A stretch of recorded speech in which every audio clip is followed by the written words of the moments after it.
Hey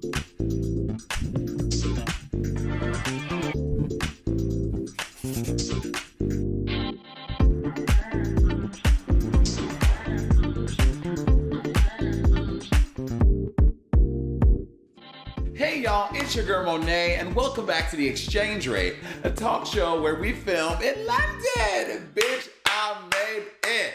I made it. We have a very, very, very good show for y'all today because I am here in London. I couldn't think of a better way to kick off my London series of episodes than with an actual queen. The Vivienne is here. And later, the very dancingly, singingly, charmingly... those words even make sense together. What kind of? Garrett Clayton is also here. But first, let's get into the gig, mama. Okay, y'all, full disclosure, I am doing the show by myself today. I'm running all the lights, all of the computers, all the sounds, all the things. It's a lot, so I don't want to hear no snappy comments about y'all telling me nothing about nothing. And I have this new camera. Apparently she only films for 5 minutes at a time. So I'm constantly, this is gonna be a Franken episode. What's knocking on my door? Well, I just got my first noise complaint. Great. I'm not even that loud. Am I? I'm in a big ass apartment. I guess it's gonna be an ASMR episode. So I arrived here in the UK and it was all seemingly pretty easy. No, I can't do this. This is nuts. Was I being loud, y'all? Well, I just rubbed off my lipstick on my mic.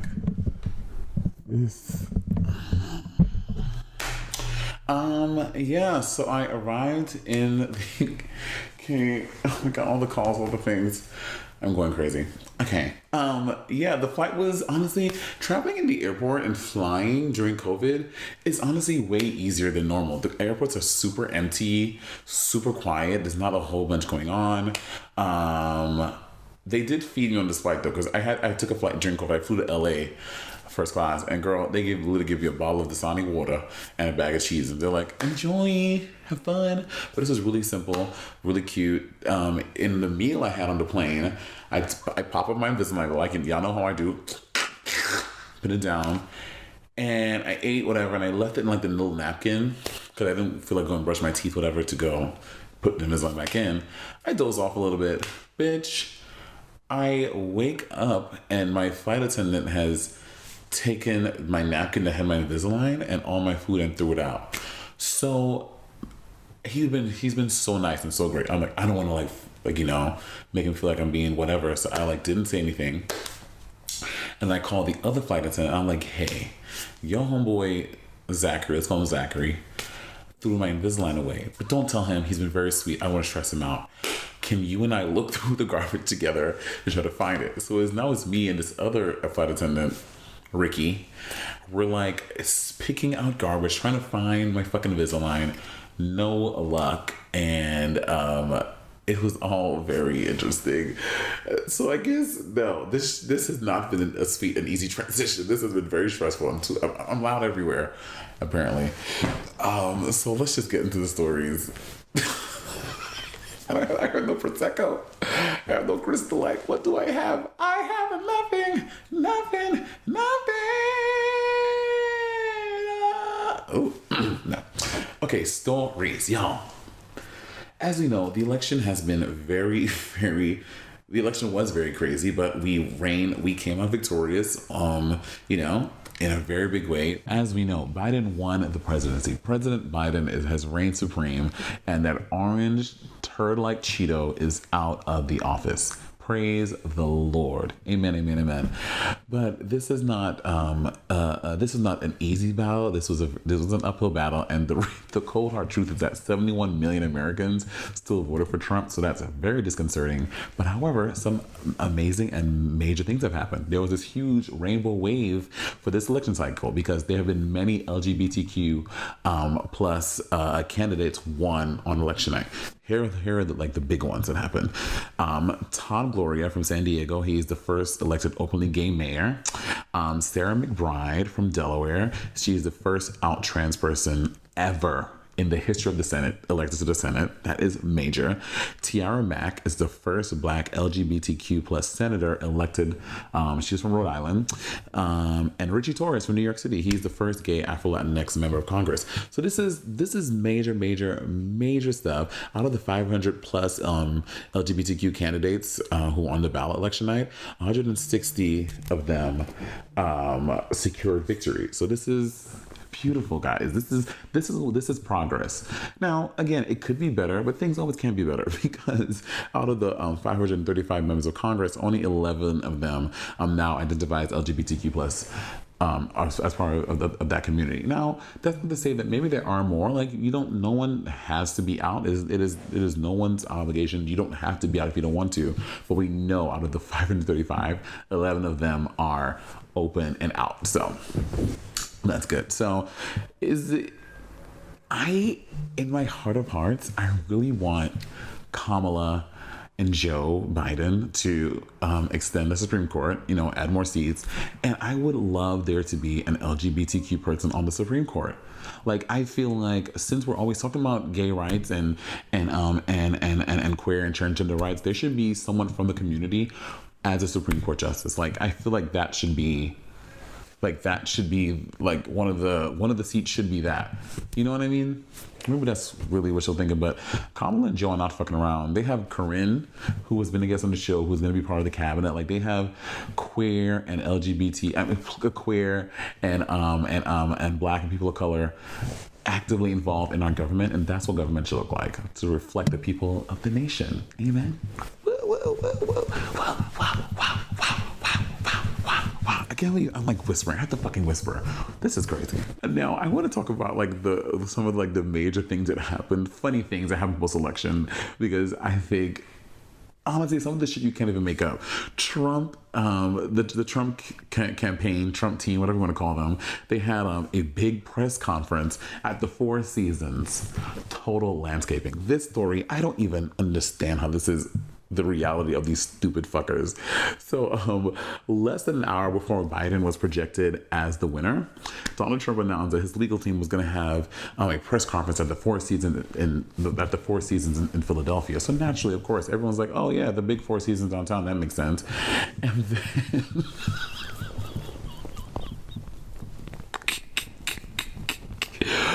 no, girl.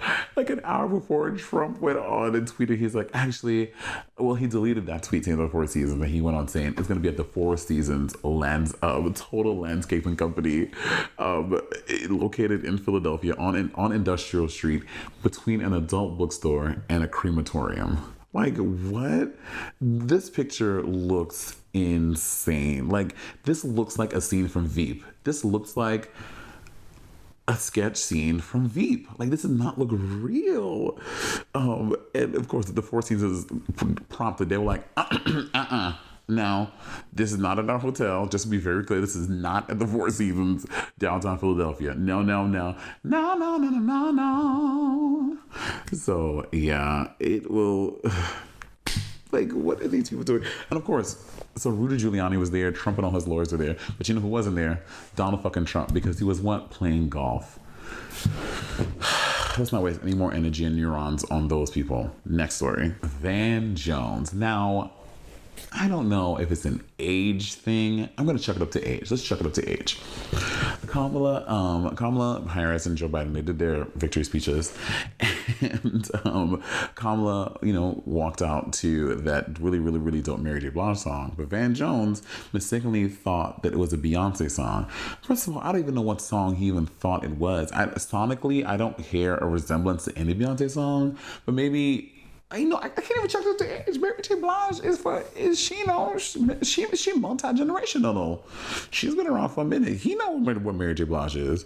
Well, this is what he said. First, after CNN was recounting the thing, he goes, first of all, she walked out to Beyonce, drop mic. The fact that somebody that's going to be in the White House can walk out authentically to Beyonce was amazing.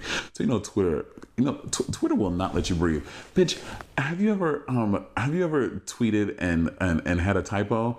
Bitch, people will screenshot it. They will sign your name on it. They will post it under the thing 90 times. Like, ha ha, look what you did. You made a mistake, you dumb bitch. Like, Twitter does not let you breathe. So, of course, Twitter was like, oh, we're not going to let this go. These are what the tweets were saying. Van Jones, not knowing the difference between Beyonce and Mary J. Blige, lets me know everything I want to know about him. Someone said, get this man out of here. This is embarrassing to our people. Someone said,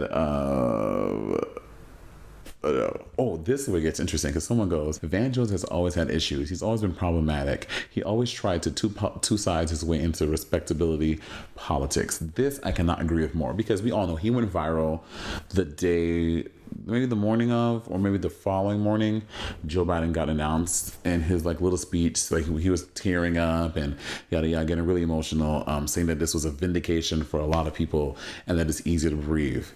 Some people were really touched, the LeBrons and everything, but the real ones, like Soledad O'Brien and Don Winslow, was like, no, we don't buy it. I don't know if y'all know a lot about Van Jones. Van Jones, I used to be a big fan of Van Jones, but then after the Trump presidency, he would like say that, speak of all these quote unquote positive things Trump was doing. He like garnered a big rep for like playing both sides of the fence. And he like, I think he said that, what's his name? What is his son's name? Donald Trump Jr. I think he went on record saying that Donald Trump Jr. was a nice guy, or some cockamamie hootenanny gibbity bop bullshit. Ooh, and then this Twitter dude at Sisu_sanity did an itemized list, bitch, about all the crazy problematic things Van Jones has done and said, and it is so good. One of the things on May 29, 2020, Van Jones says, a white liberal Hillary Clinton supporter can pose a greater threat to Black Americans than the KKK. Nigga, what? Like, are you joking? Like, he's just a mess. Van Jones on October 23rd, 2020 said, Trump doesn't get enough credit for the good stuff he has done for the Black community. Nigga, get the fuck out of here. I'm not on the Van Jones train. I don't prescribe to that. If y'all do, good for you. But y'all need to go to this Twitter and re-up on all the crazy problematic ass shit he's done. So I'm not saying it's cancelable, but he's definitely not somebody I'm like, oh, he's crying. Oh, that's so... No, you don't get that from me. Boo, blop. Next. One of my favorite moments, bitch, the Anderson Cooper moment took me out of here. So we know Trump, the night of the election, he came out with some crazy speech. The Thursday after the election, he came out with some other crazy speech claiming voter fraud and how they're finding secret ballots, yada, yada, yada, yada. And we all know what Anderson Cooper said. Can we just please play the video? Play this video. Here we go. That is the President of the United States. That is the most powerful person in the world. And we see him like an obese turtle on his back, flailing in the hot sun, realizing his time is over. But he just hasn't accepted it, and he wants to take everybody down with him, including this country. Can we just say one more time?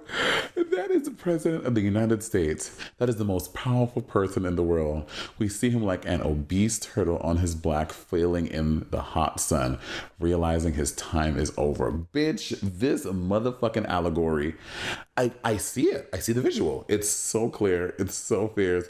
He even got them together. And of course, some of these people made these amazing murals. This Australian graffiti artist, Scotty Marsh, did this mural of Trump as a turtle, which is so good.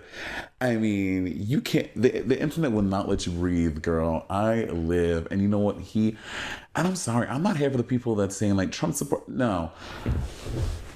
You know, again, I don't think every Trump supporter is racist, is transphobic, is homophobic. But if you voted for this man with all the things that he's done for about veterans, people of color, queer people, women, then you are complicit. Like, you're saying that behavior is okay because his tax plan is going to help me feed my, you know what I'm saying? Like, so it is just, I get that it's a nuanced thing, but voting for someone like that, you're saying that this behavior is okay. So Trump deserves it. My tweets I've said about his supporters, I said what I said, and I meant what I said. Get into it. And Anderson Cooper, I fucking stand. Anderson Cooper was like, oh, y'all forgot I was gay? Let me read you for the back row, mama. Love it. And those are the stories. Amen, gal. Hear ye, do not adjust your mother-tucking television or iPhone or iPad. If you have a Galaxy, just throw that shit away. Y'all, royalty, real royalty is up in the house. I love this queen so much. She's fierce, she's fabulous, and today she looks a little interesting. Please welcome the Vivienne. Oh, thank you, Monét. It's great to be here. It's been a terrible week. It's been a terrible week. The most loved president in the history of the United States have been unlawfully voted out. I mean, I counted those votes myself. The ballots were huge. It's all rigged. It's all rigged. I'm so sorry. I'm so sorry, Gail. I'm dressed like this horrible, horrible bastard.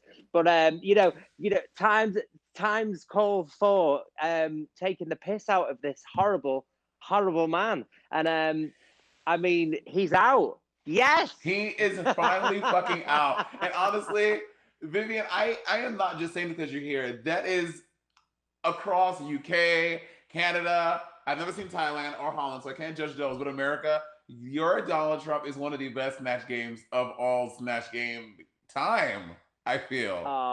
So good. Thank you. It is tremendous. It is tremendous. No, thank you. So I know that you can't say exactly what it is that you're doing, or can you? I don't know. Can you tell us, or will this be a surprise later on? Well, maybe a little surprise coming. Yeah, okay. Maybe something me and Mother Roo maybe working on together. Whoa! See, that is further proof that Roo likes the UK girls way better than he likes. Bitch, we cannot get RuPaul to even look our way. The UK girls, he's like, oh, I'll come over. I'll do anything you guys want. He loves y'all way more, but that's fine. It's fine. It is. He loves fine. You. He loves you. He loves you. You know he does. So Viv, how are you doing here? And you're in Liverpool, yeah? I'm in Liverpool. You're currently in London.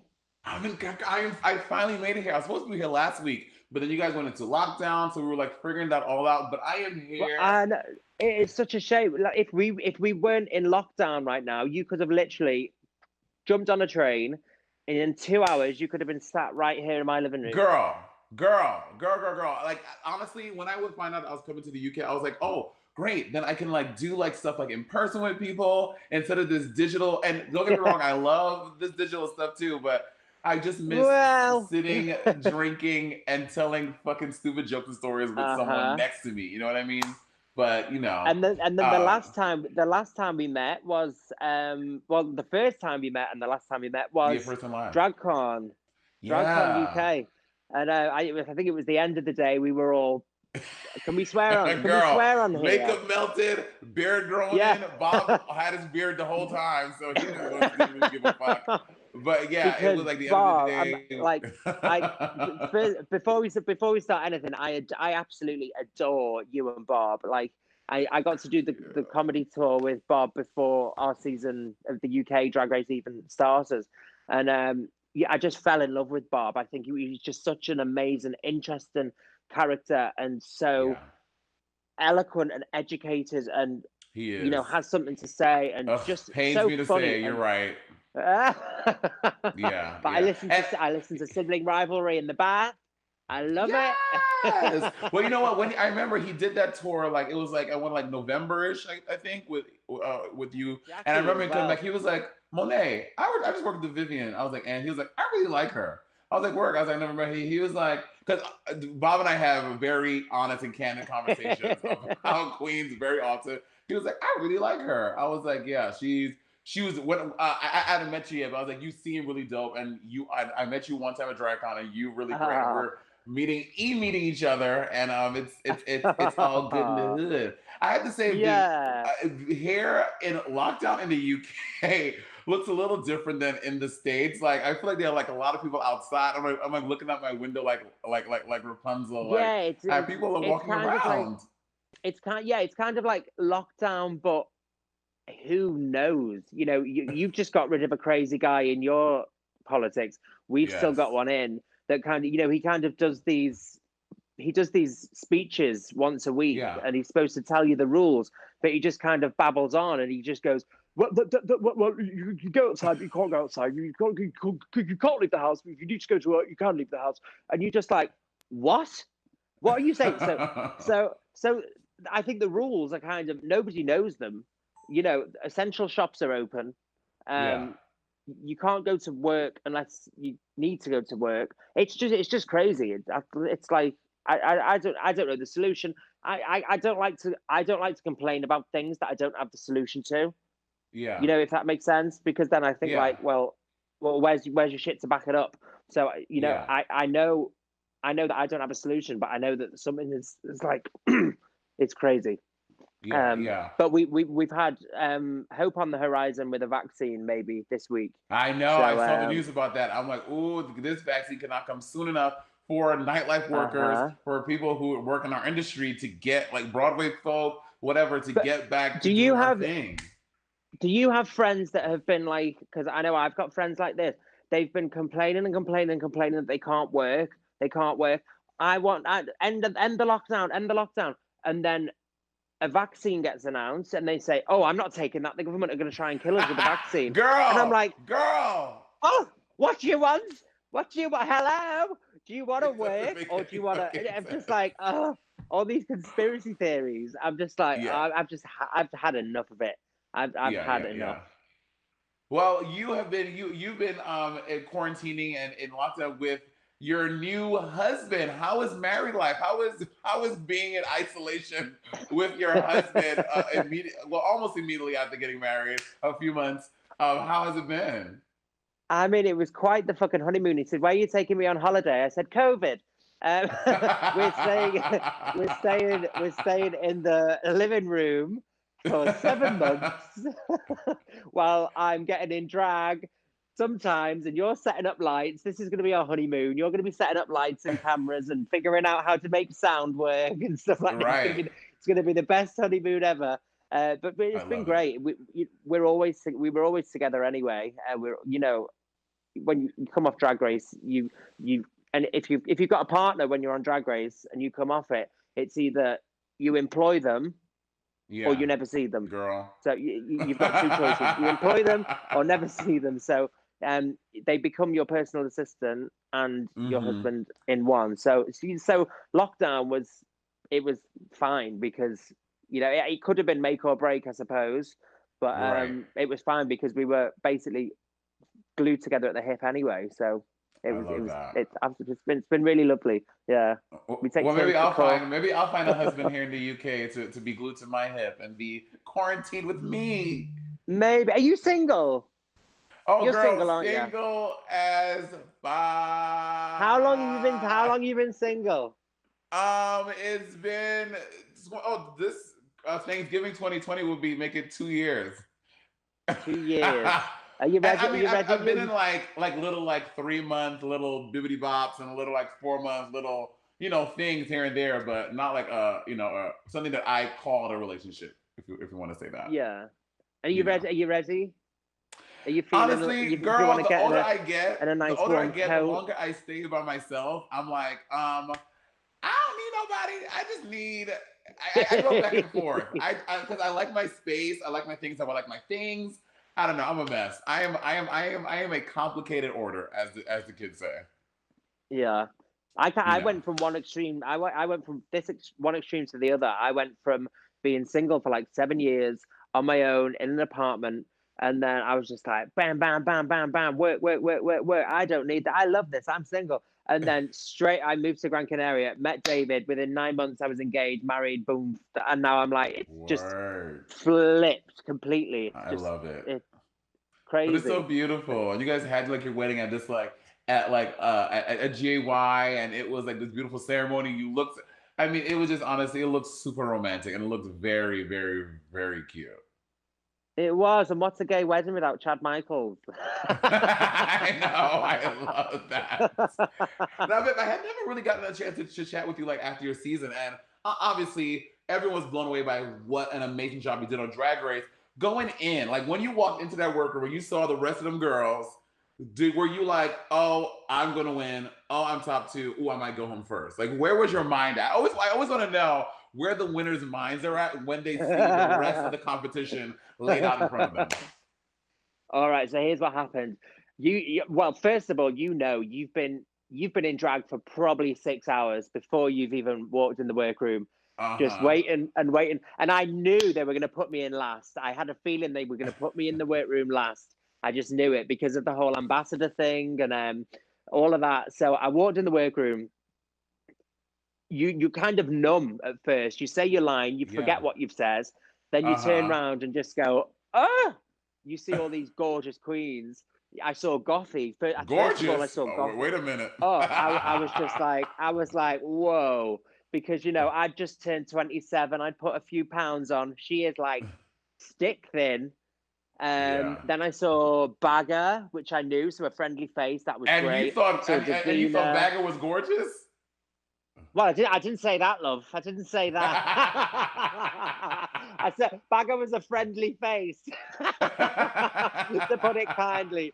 Yeah. So I was still confident when I walked in. Yeah, I knew I was gonna do well Yeah, in the yeah, best. But that's how I kind of live my life, though. I've kind of I always try and want to be positive and yeah, thoughts become things and shit like that and yeah, just there's no point in walking in that workroom and thinking, oh I'll come third. yeah. Maybe T. maybe I'll go home fourth. Well, and then you kind of and you were the only person your season to lip sync twice and stay. So you are the unofficial, not unofficial, the official lip sync assassin of the UK franchise. Let's see if someone's going to top that season two, but maybe not.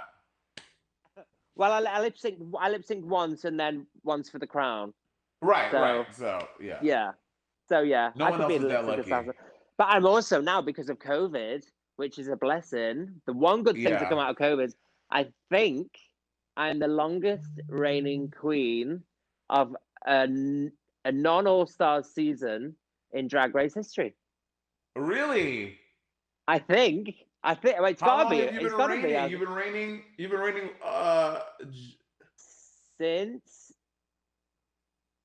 November last year. Oh yeah, that's 12. That's a year. Yeah, I think before you the longest was like 10 months, I believe, or something like Yeah. that.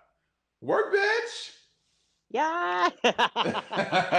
Now, as the current rating, are they consulting you for this next season coming out? That they dropped the ball. It's coming out in January.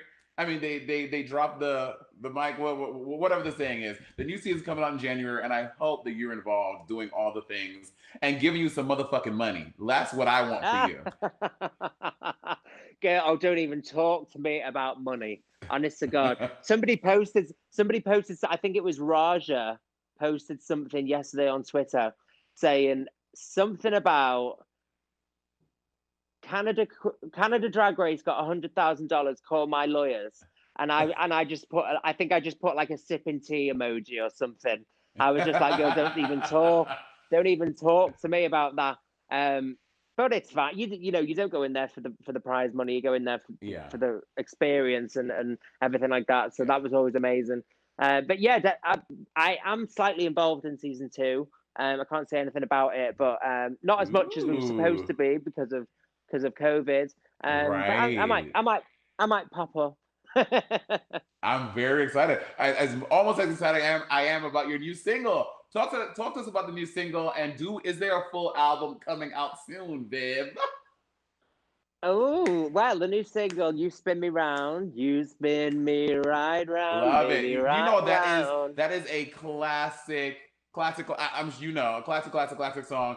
And a lot of the Drag Race fans hate Trinity because of that song because she wore that old lady outfit and did that titty thing, and they're like, "That was how dare you disgrace that song? Ugh, I can't believe you did that." But you are Well, reclaiming it for Trinity and putting some new vocals on yes, I'm giving it. Justice for Pete Burns. He's just such an icon and inspiration of mine, and being able to bring that song into like a '90s house vibe, I think I really Yeah. love that because Liverpool as well. Liverpool loves house music, and Pete Burns is from Liverpool, and just being able to have fun with the song and kind of stay true to it, and then just put a little Viv glitter on it, and then have a ball with it. It's I love it, and it's the one song that I've released that I really listen to and love. When you can just listen to it by girl, the I know that pool, feeling. and I'm just You like, record songs and you're like, I don't know, yeah. I hate that vocal here. I got you 100%. Yes. I'm looking for a queen. We've literally got, and you are in the UK. Oh my God. I have got a Christmas single that I need a queen for. So we Ooh, should Christmas talk. single. We should talk, girl. I'm here, girl. Let's fucking do it. Well, I'm very excited about being in the UK for Christmas. I know that the UK, you guys love like the holiday season. Y'all love it so much. Y'all have Christmas, and the day afterwards, y'all have Boxing Day for even more time off of work. So I'm excited to like experience all like the British traditions and do all that stuff. So Yeah, but I'm so down. Let's do it. Yeah, but we were watching on YouTube yesterday of Christmas in America is like Christmas on fucking steroids. It's like, Is it? Are you joking? Like full streets of just lights and decorations, and like we put a Christmas tree up and maybe a garland on the fireplace and call it a day. You guys are like, it looks like a Macy's parade or something in everyone's garden. It's crazy. You see, but I've heard that it's even crazier in the UK. So I guess someone lied to me. I heard it's even more bonkers here. No, not at all. No way. Like it's gorgeous. We decorate it, and it's cute, but it's. I'm dying. I need a Christmas in America. That's what I Okay, need. well, this year I'll do Christmas here, and next year you're gonna do Christmas in New York. So I think that's a fair trade. Yes. And also, Viv, one thing I want to do when I'm here is I want to perfect an authentic British accent. Now, I've heard that yours is a hard one because y'all do the girl thing, and I can't say gal right. So, which is the easiest route to go to for an authentic accent by the time I leave here in January? Well, it depends what accent you want, because my accent changes constantly. Because my accent is because I'm from North Wales originally, and then I moved to Liverpool, so that's where I've picked up my Liverpool twang. So if you want a Scouse accent, see if you can say this.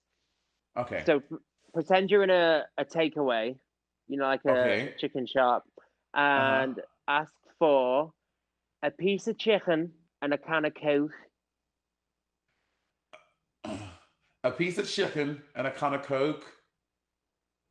Nearly. That was all right. It was a good start. No, you hated it. No, I didn't. No, right, get to the back of the throat on chicken, and then chicken, Coke, yeah, Coke. No, that's you're going quite posh there. You're going Coke, right? Like Coke. Whereas it's more, I want a can of Coke. I want a can of Coke. Get it? Can of Coke. Can of Coke. Can of Coke. That'll do. Could you do? You know what? You do like Julie Andrews? When I think of a British accent, because one of my favorite movies growing up was Spice World, and I just think of Victoria, posh. Like that's where my mind goes when I think of a British accent, like instantly. Oh, Jerry, where's my dress? Yes!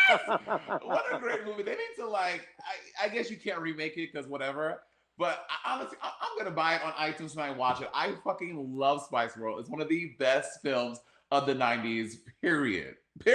I have watched, I think I watched it. Oh, here's a fun little bit of information. When we got cast on Drag Race Season 1, we got told, because the acting challenge, we got told to watch Spice World, Downton Abbey, and Gimme Gimme Gimme. So obviously the acting challenge was going to be something to do with that.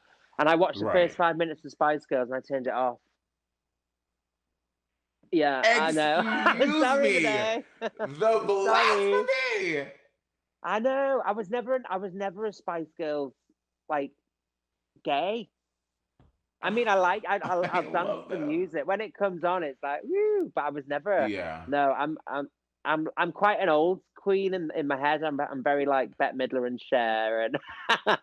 I got you. I got you. I got you. Viv, I am so happy that we got to chat today. Listen, the lockdown is over on December 2nd. As soon as it's down and it's okay, I want to come and visit you up in Liverpool. I'm doing this Do it. vlogging thing while I'm here. It's called An American in London, and so I want to vlog and Yeah, come to Liverpool and just have fun and kiki and do like all the Liverpoolian definitely. things. Well, you're definitely invited, and we'll make you a nice big dinner, and you can come meet David and the dog. Yes, I would I'd love love that. I to. would That'd love, be love, love, amazing. love, love that. Thank you so much, Definitely. my dear. Stay healthy, stay safe. You too. Love you loads. Love Mwah! you, babe. I'll see you soon. Bye. You know, when I was a little something, I always had dreams and aspirations of being a Disney kid. But when they are as cute and as talented as our next guest, I knew I did not stand a snowball's chance in hell. Y'all, please welcome the very charismatic Garrett Clayton. Hey, Hello. girl. Hi, thank you for having me. Of course, thank you for being here. How you doing? Oh, I'm good, just dancing away as usual. Were you a dancer in high school? I actually started learning how to dance late when I was in Fame, which was one of my first musicals, and Oh I my found God, out I could same. dance, right? Yeah. Okay, wait. So you weren't like the kid like 9, 10 years old doing like recitals and like tapping and all that shit. That wasn't you. So it was it was really interesting because I feel like when I found out I could dance, then Hmm. I applied for a dual enrollment program in high school so I could go to the college nearby and Oh. audition for the dance teacher. And she trained Sonia who is one of the choreographers from So You Think You Can Dance, and so she's like an incredible Hmm. dance teacher.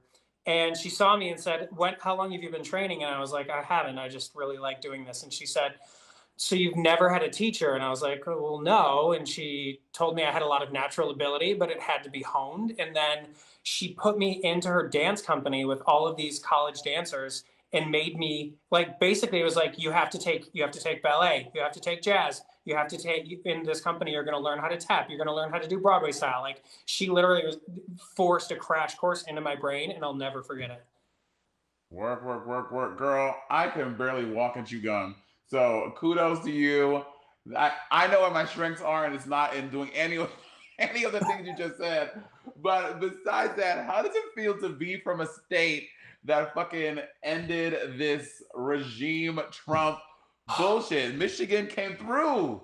I was so grateful to my home for pulling through in one of it's I when I found out I cried.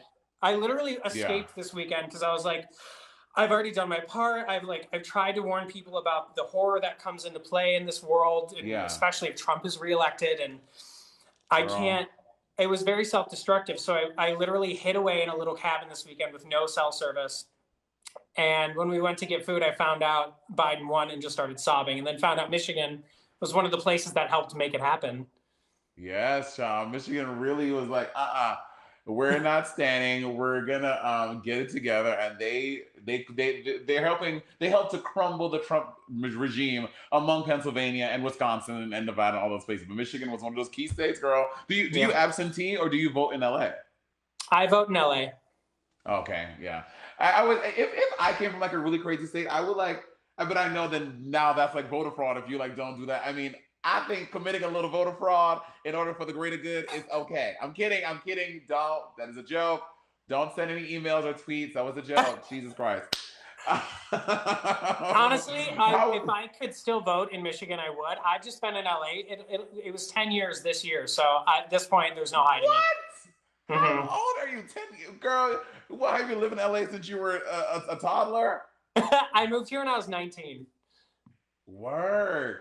You don't you I mean if you told me right now that you were 19 years old, I would be like, yeah, that makes sense. That's some good moisturizer. Stop it I some tell more. the people watch the show all the time. Moisturizing is the key. Do you moisturize? Hmm. I do I See? do so much skincare. Yeah, me too. I just recently got into skincare though. Like for the first like 23, 4 years of my life, I did not do any skincare, and now it literally is like the thing that I feel like I wake up every day excited to skincare. Oh yeah, that's a part of. Yeah. I was raised on it. My mom always told me you have one body. Your skin is, if you don't take care of your skin now, you're gonna regret it for the rest of your life. Yeah, 100%. How was your Halloween? I feel like everyone had the very interesting COVID Halloweens, and I'm Mhm. very intrigued by what's your Halloween as a young Hollywooder was. Um, my friend actually had a socially distant hocus pocus themed dinner. Oh my God, I saw So that on your IG, and you were Winifred.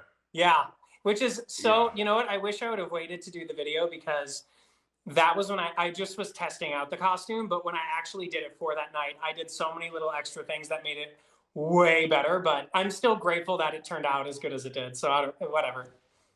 Now, did you do your own makeup? Oh, yeah, Did you really? on my life. All right, bitch. I see you. I see you. I see you. Anytime, and I know celebrities want to look really, really, really good. When I see celebrities that don't do their own makeup, to me, like that's part of the journey. Like being like, I'm gonna watch these janky ass tutorials and figure it out instead of having like the perfect beat or whatever. You know what I mean? Totally. I can Actually, appreciate I that. thank all of my theater experience for knowing how to do makeup. Yeah, true, true. Which honestly is fully drag and is all like that's literally what you learn how to do in the theater program. You learn how to paint drag, literally. Hmm. Now you famously danced into our hearts as Link Larkin. Um, you know these was that the live? I think that was the last live TV musical, was it? I think they did Rent right after, and then they Oh canceled yeah, all the other Rent. ones after Rent. Yeah, yeah. How was it working with Ariana and all you guys who are from Nickelodeon and Disney? Like you guys are now the it kids. How was the Hairspray experience for you? It was unbelievable. It was. Yeah, It's one of those times where like a check mark that I could have never dreamed of because yeah, I was a kid when the Hairspray movie came out, and I was a kid when I was listening to the Broadway album of Hairspray, and I'd always dreamed of doing the show, and I always was like, oh, if they do a revival or if they do it in London, or but right. then I never imagined that I could. I mean, it was a dream when I got to audition, but for it to come to fruition, and like they built a whole new soundstage. We had a third of the Universal lot. There was, I mean, So nuts. the glamour of it, and the Martin Short stopped me during the show actually, and right before the finale, and he was like, I don't know if I'm going to see you before this is over because there's so many people here, but I have to tell you, mind you, I'm like about to go on stage, and he's like, I think you're brilliant, I think you're funny, you have talent, you're going to go so far in this world. And I was like, oh my God. And I'm like, Martin, you're incredible, you're amazing, and yes, I'm like already a fan, but I'm going to start crying and I have to go on stage and I can't start sobbing. I have to go, I can't stop the beat right now. Can you imagine? You can stop the motion of the Yeah. that honestly kind of be embarrassed, but yeah, I love Martin Short. I've never met him, but Martin Short is one of my biggest. As a kid, I was used to be obsessed with him. I had three very weird obsessions. I was obsessed with the dad from Matilda, Danny DeVito, Martin Short, and I was also obsessed with Arnold Schwarzenegger because of Kindergarten Cop. So now that you said that Martin Short was so nice, now I feel like my love for him is even more vindicated. So thank you for that. Oh yeah. Oh But yeah. Hairspray wasn't your big break. Disney, you were a Disney kid. I did not know that you were from Disney. Watching you do Hairspray, I had no idea. How was it being a Disney kid with the intersectionality of being a queer kid? Because I could only imagine the pressure because you're playing these straight roles, and you're also like trying to figure yourself out. Like, how is that for your brain, for you as a kid? It was honestly, it was crazy. I moved here, like I said, when I was 19, and I was a waiter at a 24-hour restaurant first. For 2 years, I worked 5 p.m. to 5 a.m. and like 5, 6 days a week. And it was outside of that, just auditions and working and trying to find my break. And, growing up I loved watching Disney Channel and Nickelodeon, Cartoon Network, like all of these iconic kind of stations that have really molded our generation. And to be a part of something that's still, I'm still getting tagged like on TikTok and Instagram and all these people who do costumes for Halloween, and they'll create new sounds to dance to. And it's, but that pressure of trying to be the straight man or the heartthrob, it was really interesting because I had a team of people, not from Disney Channel, because they didn't really say anything about my sexuality. It was the people that represented me that told me I had to be in the closet, and that they had to figure out how to handle me being gay. And so I would get called after, my managers would check in with casting to see how gay I came across and what we could do to fix it, or what we could do about it, or the way my posture was. So crazy. But it was everything. It was photo shoots, the way I would pose, or it would be the way I spoke. Like I would have to use a lot more of like a deep tone, and then slow down my cadence and change my body language and the way I interacted with people. And I felt like a duality, and it was a real life crash course in how to be a completely different person. But it was detrimental for a few years, and I ended up actually going to therapy for 2 years after that, because it really messed with my head and my self-worth and identity crisis, really. Yeah, I mean, I could imagine you're just trying to be your fucking self, trying to like, be you in this, in posing for this thing or whatever, and then they're like, yeah, that's too gay. Yeah, can you like pull the wrist up a little bit, and can you not tilt your head so much that way? Like, I can only imagine. That sounds like literal torture. It was crazy, especially going through that, not being able. I couldn't talk to anyone, and I've been in a relationship for almost 10 years this coming February, and he was with me before any of this hit. We started dating when I was a waiter, and when they told me I had to be something else, and then because my actual name's Gary, I changed it to Garrett, and I made Garrett I literally, with my fiance now, we created who Garrett was going to be. The way he walked, the way he spoke, the way he acted, the way he interacted, the way he, like, I had to meticulously create another person so that I could protect the identity. And because the thing I always try and make sure people hear is that I was never ashamed of who I was. I was ashamed of the way of what I had to do to get into a position to help other people. Wow. But I wouldn't be in this position if I didn't do those things, because even since I've come out, it's been 2 years, and for the last 2 years, like literally, if you look at my career up until the point I came out, I haven't done any film or TV since. And it's like proof in the pudding. When you come out in this town, they shun you. That is, and you would think in 2020, 2019, 20 to 2018, like, I feel like these have been such informative, and obviously there's always more work to do. I'm not saying that there isn't more work to do, but that there will be this awakening, and people realize that is, sis, that's not the move. That's not how it all works. That is, wow. That is so fucking shady. I hate that. But you know what's great is I've really come to terms with it, and there's a lot of power in your truth, and whatever level of fame I've been put into in this world currently was as something else. And I think a lot of people, whether it's fans or young teens or whatever it is, some people love me for the truth. Some people are like, oh God, what happened?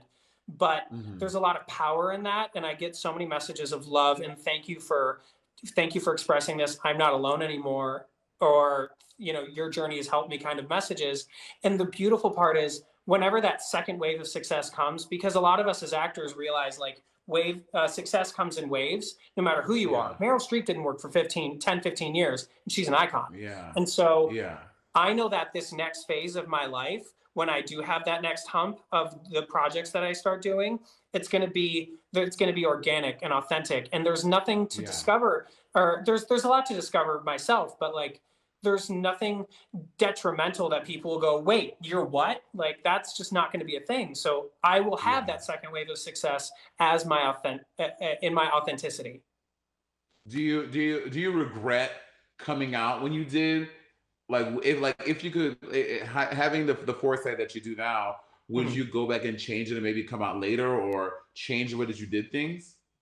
Not at all.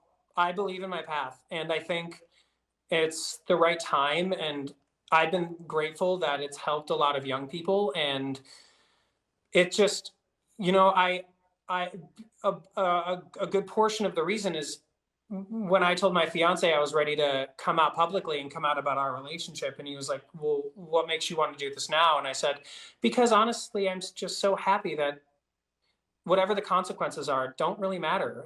I know by this point, I have enough of a resume. I've proven I can do the job, and I'm qualified. So anybody that doesn't want to hire me because I'm gay, can I swear on this?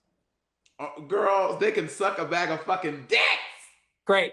Anybody that doesn't want to hire me because I'm gay can fuck off. Yeah. And that's the 100%. attitude we have to have going forward as a community. Mm-hmm. Yeah. And anyone who doesn't want to date me because I'm trans, anyone who doesn't want to hire me because I'm gay, anyone that doesn't want to sit next to me the rest of the time because I'm a lesbian, they can fuck off. It is literally none of my business that they do that. It is literally, that is them. That is their own issue. That's all their own shit. It has nothing to do with me. I love that. Yeah. Which has now brought you to this new YouTube journey. Now I watch your you guys' coming out story, and you guys are, first of all, you guys are fiancés, correct? You and Blake? Yeah. And why were y'all in separate rooms? I was so confused. I'm like, why are they sitting next to each other? Oh, you know what's funny is we weren't in separate rooms. That's our bedroom, and we just changed the angle. Oh. We just wanted something to cut to. Got it. I was like, why are they not sitting? I was like, are they in a fight? Is Garrett in the doghouse, girl? What is going on here? Well, for us, it was more we wanted things to cut to back and forth, and if it was the same shot over and over, it felt a little stagnant. Yeah. So talk to us about the series and what is your goal with this series, and why were you inspired to do it? So we created A Gay in the Life because American media is really insular. I've always said I wanted to use my platform to help people, and a lot of people say things like that, but they don't put it into action. And I've always said, I want to get to a place where I have a voice that can be heard, a position that people see, and I can use it to put something good into the world. I don't know the repercussions of putting something good into the world, but I know that I'm doing my part. And that's on top of being a part of the queer community. I am also, just because I'm a piece of it, it means I need to learn about the other parts of it as much as possible on how to be the best ally that I can be. And so my fiance and I, this was a good deal of his idea, was we thought American media is really insular. We hear about ourselves a lot. And while we have a lot of work to do here, there's still 20-something countries where you can die just for existing, just for being a part of our community. And so we thought, well, we don't know what the laws are everywhere.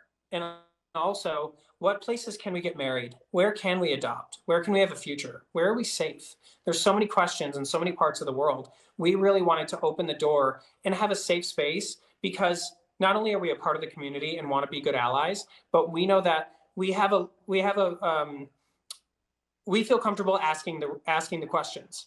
And so whether I ask it in the wrong way or the right way, I'm going to be learning. And I'll learn, if I do ask it in the wrong way, I'll learn how to ask it the right way. And if I do ask it the right way, I can still, regardless of that, I can get the answer. Because so many people want to learn how to be positive, reinforcing allies to every community. And it's just like when we were interviewing someone from the Native American community who identifies as two-spirit, and that's having both masculine and feminine energy. And they were, the person we were talking to, John Sneezy, which best name ever. Excuse me. But was saying that is something specific to the Native American community, and that they would appreciate if people didn't try and take it on into other I didn't know. I didn't know that was specific to Native American folk. I did not know that. You guys air episodes once a week. Yes. What is your upload schedule and what day and what time so we can tune Our in? goal is Thursdays at 11, but you can see we have episodes from all over the world, from a trans woman from the Philippines, a man who sought asylum from Russia. We have an episode coming up with the first lesbian couple who legally got married in Sao Paulo, and they've never done an interview before, so we'll be the first ones. Wow. And we have a translator so they can speak in their native tongue as well. Love that. Love that. Garrett, you seem really honest and really genuine. I just love your energy. I'm very into it. Thank you so much. Good vibes, positive vibes, loving vibes. I think when you have to spend too long pretending to be something you're not, when you finally can open your chest and your heart and be who you are, there's no more apologies. It's just, if you don't want this, that's okay, because I only want to be in places and with people that love and accept me for exactly who I am. Yeah, we should definitely try to get some of that energy to Bianca Del Rio. She could use some of that.